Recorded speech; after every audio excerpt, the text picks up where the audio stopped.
اعوذ باللہ من الشیطان اللعین الرجیم بسم اللہ الرحمن الرحیم الحمد للہ والصلاة علی اہلہا اما بعد فقد قال مولانا امیر المؤمنین علی بن ابی طالب علیہ الصلاة والسلام ینام الرجل علی السکل ولا ینام علی الحرب۔ محترم ناظرین کرام، مولا کائنات امیر المؤمنین حضرت علی علیہ السلام نہج البلاغہ میں ایک مختصر سی روایت میں انسان کے لیے اس زندگی کی اصلیت بتا رہے ہیں۔ یہ زندگی جس کے پیچھے انسان دوڑتا رہتا ہے، اس کی اصلیت کیا ہے؟ یہ انسان کو کس مقام پر لے جاتی ہے؟ یہ انسان کبھی اپنی اولاد کے پیچھے دوڑ رہا ہے، کبھی اپنے مال کے پیچھے دوڑ رہا ہے۔ مولا فرماتے ہیں اس دنیا کی اصلیت یہ ہے کہ ینام الرجل علی السکل، کہ انسان کی جب جوان اولاد اس دنیا سے چلی جاتی ہے، یقیناً جوان اولاد سے بڑا انسان کا کوئی عزیز نہیں ہوتا، جوان اولاد سے زیادہ انسان کا پیارا کوئی نہیں ہوتا، جوان اولاد سے زیادہ انسان کے قریب کوئی نہیں ہوتا۔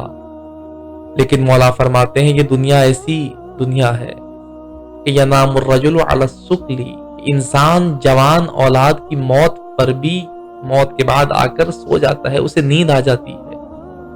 وہ انسان کچھ عرصے کے بعد اپنے جوان اولاد کے غم کو بھی بلا دیتا ہے، لیکن وہی انسان جو اپنے جوان اولاد کے غم کو بلا کر سو جاتا ہے، اپنے بستر پہ آ کے آرام کرنے کے لیے آمادہ ہو جاتا ہے، مولا فرماتے وہی انسان ولا ینام علی الحرب، جب اس کا مال اس سے چھین لیا جاتا ہے، اسے پھر نیند نہیں آتی، اسے پھر چین نہیں آتا۔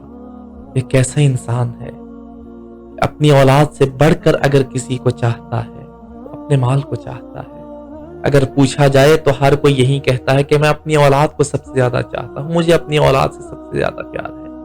لیکن اگر دیکھا جائے معاشرے میں یقیناً ایسا ہے جیسا مولا فرما رہے ہیں کہ انسان کی اگر اولاد اس دنیا سے چلی جاتی ہے، خدا کی بارگاہ میں داعی اجل کو لبیک کہہ کر بارگاہ خدا بندی میں جانا پڑتا ہے اولاد کو۔ انسان اس مصیبت کو آہستہ آہستہ بلا دیتا ہے۔ لیکن اگر کسی کا مال اس سے چھین لیا جائے، کسی کی جمع پونجی اس سے چھین لی جائے، وہ انسان پھر بے چین ہو جاتا ہے، ڈپریشن کا شکار ہو جاتا ہے۔ وہ انسان پھر مختلف طرح کے کام کرتا ہے، اپنے آرام کے لیے کبھی دواؤں پر منحصر ہوتا ہے، کبھی کسی طرح سے اپنے لیے آسائش کے سامان کو فراہم کرنے کی کوشش کرتا ہے۔ تو یہ انسان بڑا عجیب ہے، اپنی اولاد کے غم کو بھلا سکتا ہے لیکن اپنے مال کے غم کو نہیں بھلا سکتا۔ خداوند متعال سے دعا ہے کہ بار الہ ہمیں اس دنیا سے ائمہ کے فرامین کے مطابق سبق حاصل کر کے اپنی زندگی کو بہتر بنانے کی توفیق عطا فرما۔ والسلام علیکم ورحمۃ اللہ وبرکاتہ۔